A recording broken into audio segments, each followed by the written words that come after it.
Welcome to Renegade Inc. In an information age, when most media brands deliberately nail their colours to the mast, one organisation that has just reached its 200-year anniversary still can't explain what it really stands for. The Guardian. Loved by some, hated by others, but when it comes to an editorial standpoint, its mercurial choices have left many, many more really flummoxed.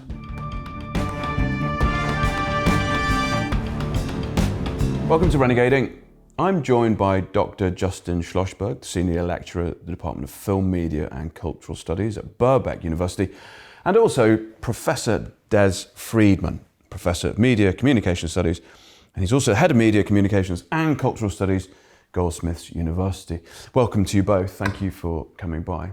Des, you chose to edit Capitalisms, Conscience, 200 Years of the Guardian during lockdown. Now, lockdown was tricky enough for all of us, but you've gone and done this, created this. Well done, great effort. Why do it? What's the intent behind it? Well, first of all, I didn't have much choice over the date because 200 years is 200 years. Right. So I had to make sure that it was out before May the 5th, 2021. Yes. Otherwise, bicentenary I wouldn't have met it.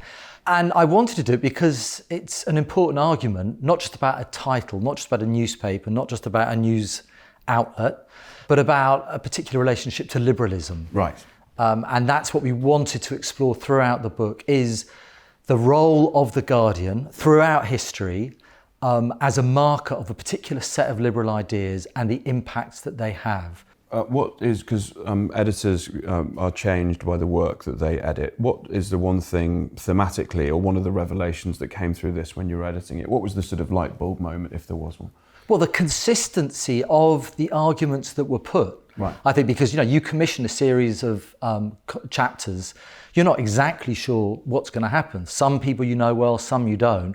And I think there is quite a remarkable continuity, which is that the Guardian matters, but it matters because it is so massively disappointed so many people, right, and because it plays this really significant role in both trying to assuage some of the worst aspects of capitalism, yet at the same time utterly reproducing the conditions of capitalism itself. And that is something that you find in the different emphasis and in relation to different stories, but that comes throughout the book. Regardless of the writer of the chapter, you see that theme again and again. I would say so, yeah.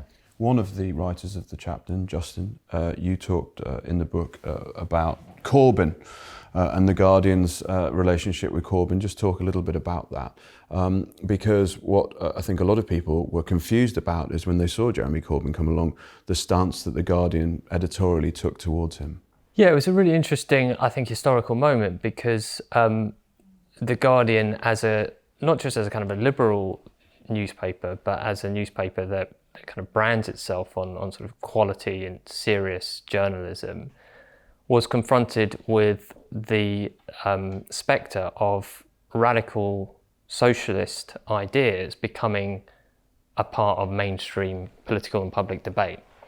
And so in some ways, what's even more interesting to me than the way in which they covered the various kind of personality-based scandals surrounding Corbyn, and whether or not you think that those were largely manufactured scandals or whether you think that there was something to them, there's an interesting question to be asked about how the Guardian engaged with the policies that were now being put forward by the opposition, the biggest political party in Britain. And I think it's very clear that and overall, you can't obviously generalize too much, and there's exceptions in to every rule, but both in their editorial sections and in their reporting, there was a very clear line that was either we're not going to pay much attention to these policies, partly because we're going to be distracted, or our readers are distracted by the various scandals, or when they did pay attention to them, they did so from a largely kind of critical perspective. And I think that really what sets apart that period from the Guardian's wider history in the sense that they really did reject these kinds of challenges, if you like, to the established social and political and economic order. I mean, I would say that the Guardian's coverage of Corbyn solidified Corbyn's base. I mean, it enraged them. So this is when you move from disappointment to outright anger. Right. But the Guardian editorially took a decision, which constituency do we want to most cater to? Who are our long-term allies in this particular Guardianista project? Guardianista project. And what was the motivation for that? Is that fully commercial? Is that defense of the establishment? Is that purely a business decision? I'm allowed to say all of them. I mean, there are multiple reasons. So at one level, clearly, they're trying to build up a membership model. And I'm sure in terms of a much more long-term membership affiliations, people who will spend the cash every month, who will show up to King's Cross to join in with the membership classes and all of this. The hard left won't do that. The hard left won't do that. So there's probably an assumption that if you're going to extract cash, the radical left, the hard left, or remember that's a phrase that is often thrown at the left. I would just say this is the radical left are probably less economically desirable from the point of view of a big news organisation. So there is certainly a commercial thought, but much more important is the ideological. This is the Guardian discovering its roots. This is the Guardian waking up to a serious electoral and beyond electoral challenge from the left and thinking, this is a bit uncomfortable. Where do we stand on all of this? And this comes back to your relationship with liberalism, doesn't it? Which is ultimately, is the, as they call it, the stepping off point for the book and examining that. Is it the case that that it is in the Guardian's DNA, this liberal approach? Absolutely. I mean, it is in the biography of the characters who founded it. It becomes wedded to its institutional culture, and it plays out in lots of different ways and in contradictory ways, and it chops and changes. But one remarkable and again aspect of its continuity is how, when faced with a serious radical challenge, then the Guardian really nails itself to the mast of moderate reform, because again, moderate reform is what it would describe, and it, all the time it's committed in its own pages to moderate reform. I don't see that as moderate reform. Actually, often, whether we're talking about some of its aspects of its coverage of slavery, or more recently in terms of Corbyn, there's nothing moderate about that. Actually, it was fairly extreme in how it covered Corbyn. But it is absolutely part of a liberal DNA that was there back in 1821 when it's founded. John Edward Taylor founded it then, supported by what we'd call now a consortium of businessmen, Mancunian, and the Guardian advocated parliamentary reform, religious freedom, fair trade. Not fair trade, free trade. Easy mistake to make. Do you think that the radical left feel shunned and left behind by this because they haven't understood that DNA? Yeah, I think that's true. I think that also what is, I guess, slightly unique about the Guardian historically is that it's kind of paid, unlike any other kind of major national newspapers, it's paid lip service to some of the ideas of the radical left. So there's always been a columnist or some occasional sections of op-eds that have actually been quite provocative in terms of putting forward ideas that kind of question the kind of capitalist social order. But so I think that's where the sort of illusion came into it, that somehow the Guardian was different structurally, fundamentally, quintessentially from the rest of the mainstream press. But back in the day, it was taking on the militant left. Yeah, so of course that I think that difference was largely illusory, and in many ways what we're talking about here is not something particular to the Guardian in relation to the coverage of Corbyn. There are quite, I think, strong parallels between how the Guardian responded to Corbyn and how the BBC did, for example. And a lot of it is, as Des was saying, this kind of shared commitment to liberal values amongst much of the kind of world of professional journalism in this country.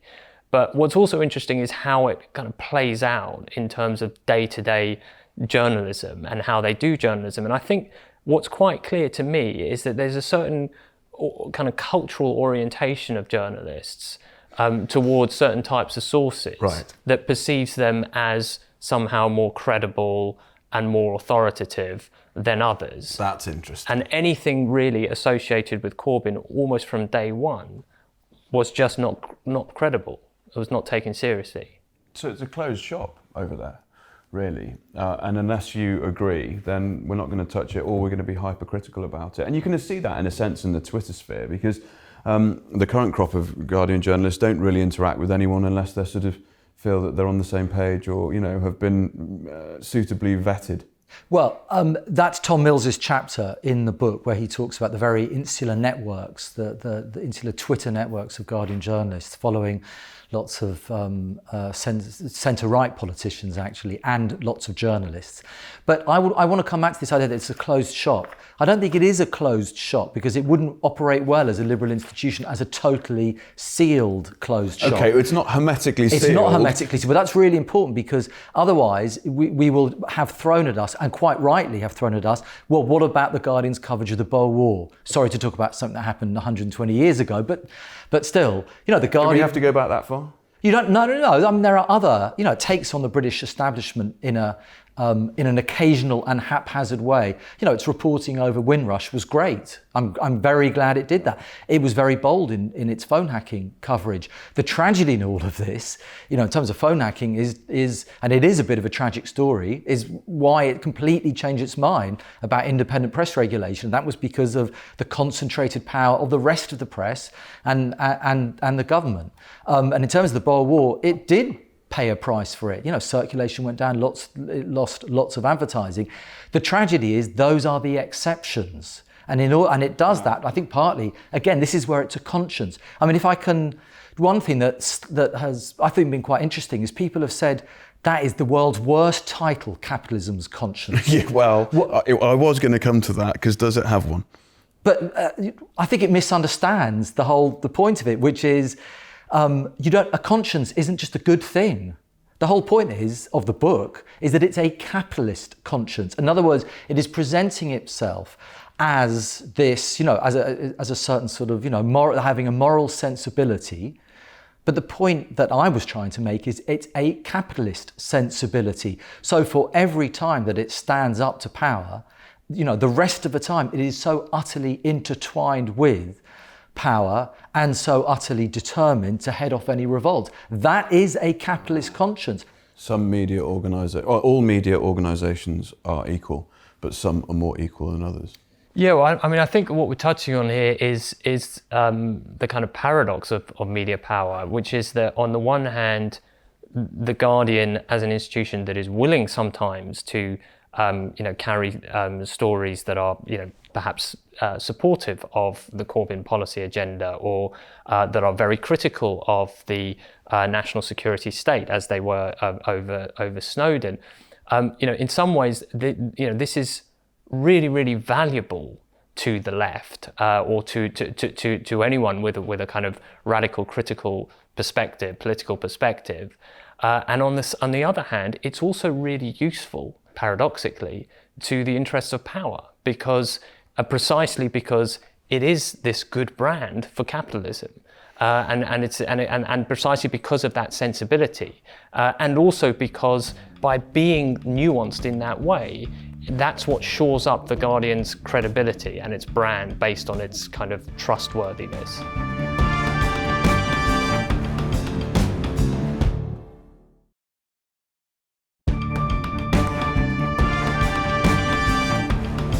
Welcome back to Renegade Inc. Dr. Justin Schlossberg is with me, as is Professor Des Freedman. This is our book of the week, Capitalism's Conscience, 200 Years of the Guardian. You've explained why capitalism has a conscience, but now pitch the book to us.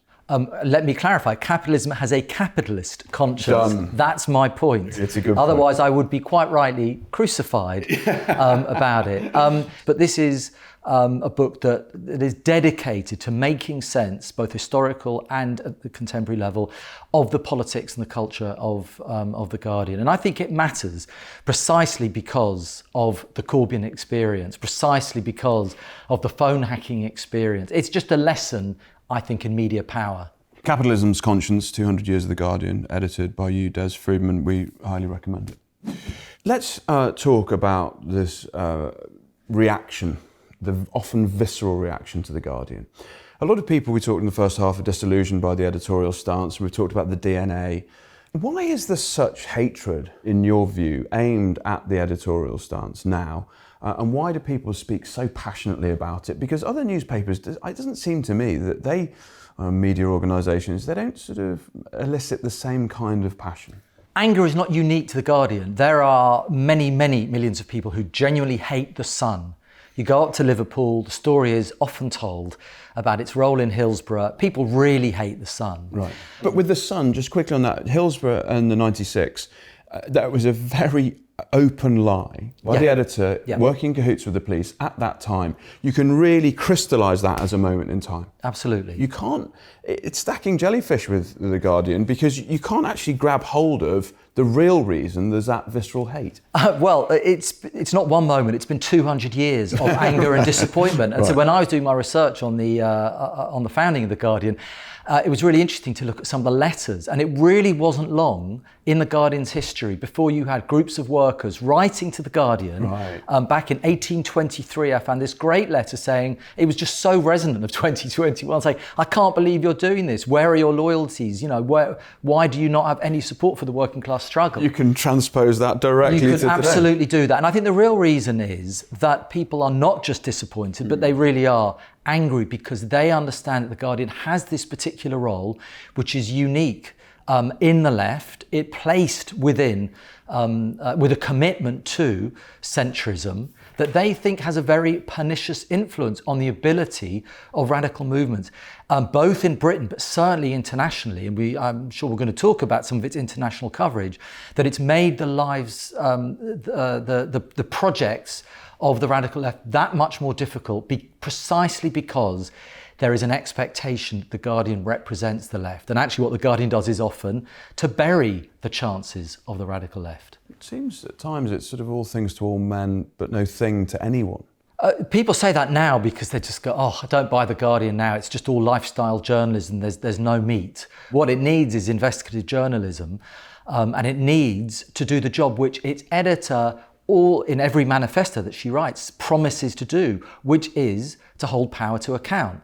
And I think, our argument is that holding power to account once every however many years in an isolated fashion is not doing the job. And actually, again, it lets the system off the hook. And instead, what you find much more systematically is its diminution of any systemic challenge. And that's so apparent when you think of some of its international coverage, when you think of its reluctance to actually investigating British government complicity in many authoritarian regimes across the world. So The Guardian is the classic example. There's some great stuff that it will write on Saudi every now and again. What it won't do is actually investigate the UK government's complicity in what's going on in Saudi or in Oman or in many other different countries. But it's not as if it doesn't have the ability to. All it has to do is go and hire Matt Kennard and Mark Curtis at Declassified and say, listen, we're going to give you a 10-part series. Knock yourself out, boys. Why is that reluctance there? And also just bleed into this, the misreporting in South America, for instance, the myopic reporting in the Middle East, Israel, Palestine. Unpick that for us if you can. Well, I think this actually relates very closely to the question of why people are so angry. I actually want to suggest, I think the political context is obviously really important, if not central to this, but there's another related context, which is more about the professional ethics of journalism. And one of the reasons I think why people are so angry with The Guardian, and I think this transcends actually the left and the right to some extent, is that The Guardian brands itself on being the epitome of professional journalistic ethics, of being objective, balanced, authoritative, credible, etc.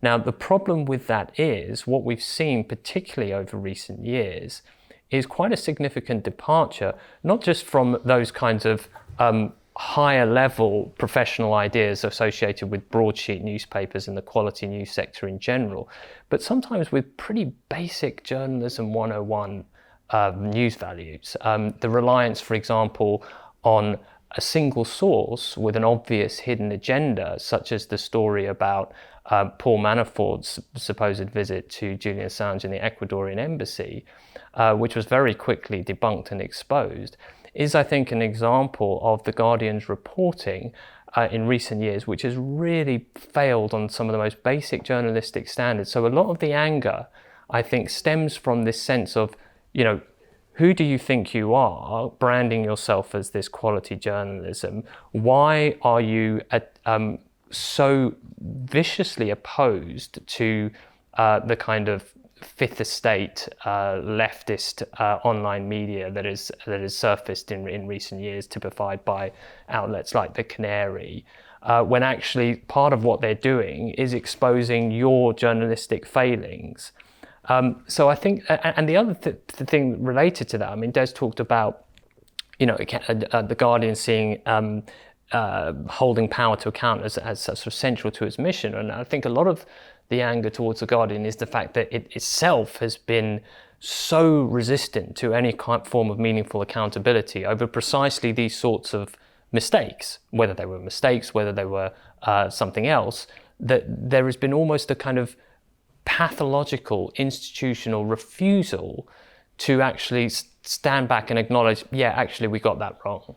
I think one of the plaudits, and there have been many, that typifies the book perfectly is this from Hilary Wainwright, founding editor of Red Pepper. Liberalism typically champions particular campaigns for social justice, but distances itself from challenges to the state and economy that produces these injustices.